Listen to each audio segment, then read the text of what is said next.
The death of Elvis Opio, men are asking who and what happened to Elvis Opio, the guy whom we judged harshly, the guy whom we condemned for the death of an Adventist girlfriend, Claire. By the way, we reduced him to the worst thing he had ever done. And now, depression has won him. Elvis Opio, the man who was accused of burning Claire with acid, has reportedly taken off his life. Nothing to celebrate here. A terrible act does not make a human life worthless and painful. Story does not end when the headline disappears. Somewhere along the way, a broken man became overwhelmed by shame, condemnation, pain, whatever battles were raging inside him.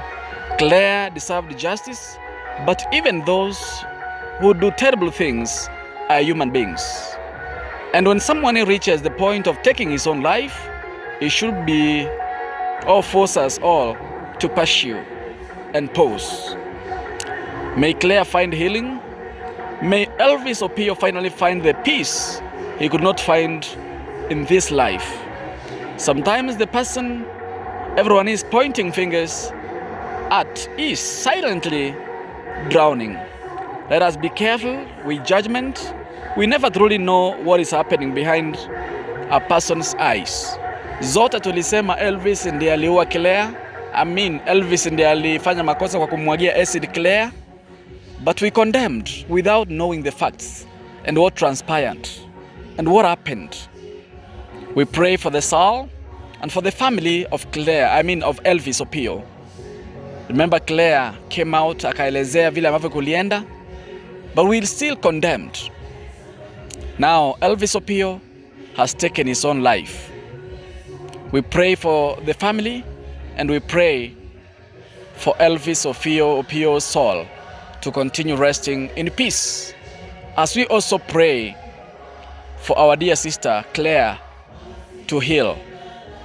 Tunasema maisha haya ni magumu, lakini usihukumu.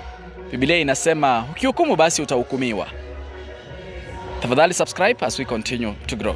Mwaka huu wasichana wawili, Claire Ochieng na Sarah Waitiri, walikuwa wametoka kazini. Wakiwa wanatembea kando ya barabara ya Ngong, walielekea kuchukua gari ya kurudi nyumbani. Watu wawili waliokuwa kwenye bodaboda waliwashambulia kwa kuwamwagia asidi.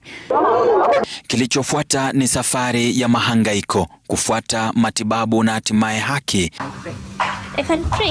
Kwa mara ya kwanza, Claire Ochieng anatupa taswira kamili ya kilichotokea. I'm just here to tell my story.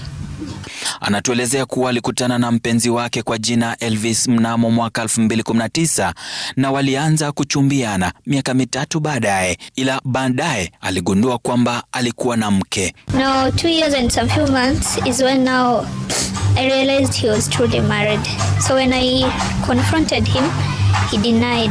So in April is when I decided to quit the relationship completely. Claire alipojaribu kuondoka, Elvis alimwambia kuwa baada ya miaka 4 ya wao kuwa pamoja, hawezi kumwacha. So now me quitting the relationship really didn't sit well with Elvis at that time. So he kept on coming.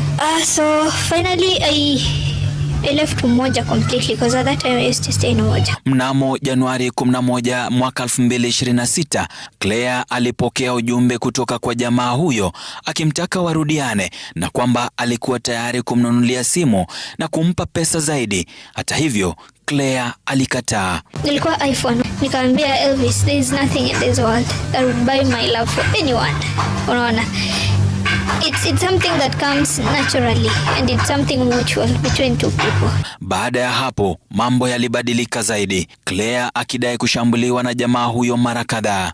Kwa ujumla, zaidi ya matukio 7 ya Claire kupigwa au kujeruhiwa yaliripotiwa kati ya Oktoba mwaka 2025 na Februari mwaka huu. Wakati mmoja alifika hata kazini kwake. So nimeinamisha kichwa hivi, kuinua kichwa.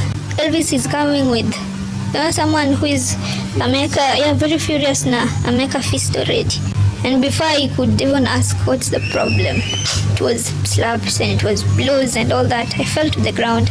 Hayakuishia hapo. Mnamo Machi mwaka huu ndipo Claire na Sarah walishambuliwa kazini. Tujafika mbali. And the next thing is something was on my face. So ikiwa on my face, ndio nikaanza kupiga kelele. So I moved kwenye ilikuwa sonika. Nikasonga kando. Nikamwambia kitu inanichoa and I feel like my face is falling off. Nisaidie maji. Kapiga kelele, nguo zilikuwa zina melt kwangu hapa hivi, on my chest zili melt mingi sana. Ripoti ya maabara ya serikali inathibitisha kuwa asidi aina ya sulfuric ndiyo ilitumika. Tulipata maelezo kuwa Elvis ni afisa wa idara ya ujasusi na pia aliwahi kuwa katika jeshi. Naye Lucas Ochieng, mshukiwa aliyekamatwa katika eneo la tukio,